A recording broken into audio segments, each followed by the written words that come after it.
Ra mantra-mantra raja.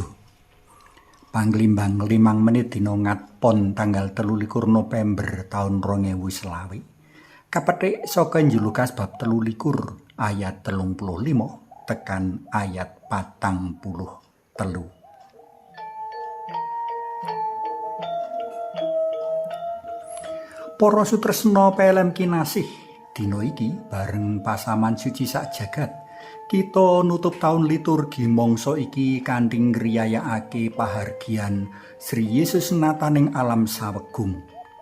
Lumrah sawijining raja mono lenggah dampar gading utawa kencana mangagem sandangan pating glebyar enggo mangagem makutha emas. Nanging ora mengkono karo raja kang padha kita riyayakake, Sri Yesus. Panjenengane ora mantra-mantra raja jer ing waosan kang aturake paraga Sri Yesus kang tanpa bolo sarpa tanpa daya ngadepi pati. Panjenengane luwih katon minangka sawijining pesakitan tinimbang sawijining panguwasa. Nanging jroning padang nugra yang roh suci, pasaman suci sumurup menawa jroning paraga tanpa daya iki sinengker jiwa priyagung kang handarbeni, hangayomi lan hangrungkebi. Adhedhasar telung tembung iki PLM kita kababar. Sepisan ora ana pungkasan menawa ora ana kawitan. Prayoga awake dhewe padha tumuleh memburi nitik jati diri paraga kang ginantung ing salib tanpa daya iki sarta niteni karya-karya kaslametan dalem kang penuh ing welas lan asih. Saka warta malaikat uga wecan para nabi bisa kamangerteni menawa panjenengane mono sang panguwasa jagat kang pancen sengaja tedhak menyang donya. Saka kene bisa kadudut panemu nadyan jroning kahanan sangsara tanpa daya, tanpa bolo, kepara nyepaki pecating nyawa, panjenengane tetep sawijining panguwasa. Ora ana kang bisa ngrebut panguwasane kejaba Allah yang Rama.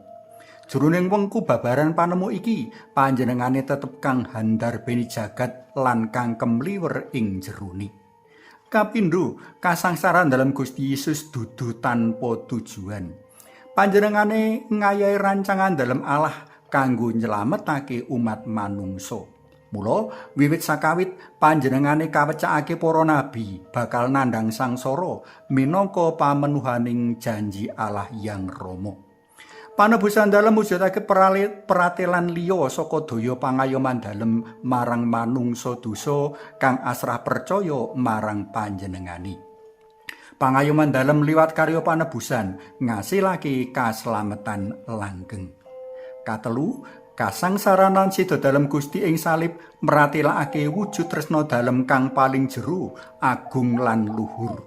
Kanthi sangsara lan sida sinalib, Gusti Yesus hangrungkebi, hanglabui lan hangayomi umat dalem kang kakasihi.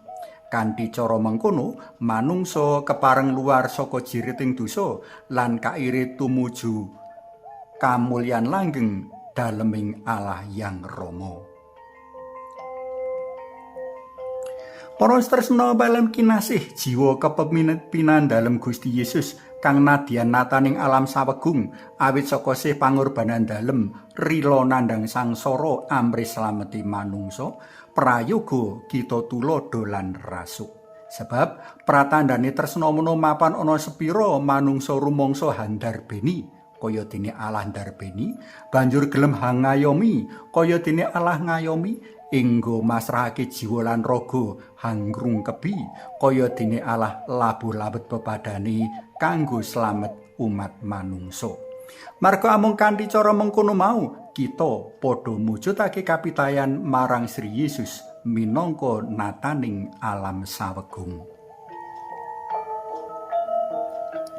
Suwawi sami munjuk kunjung asma dalem yang Rama yang Putra tuwin yang Roh Suci. Amin.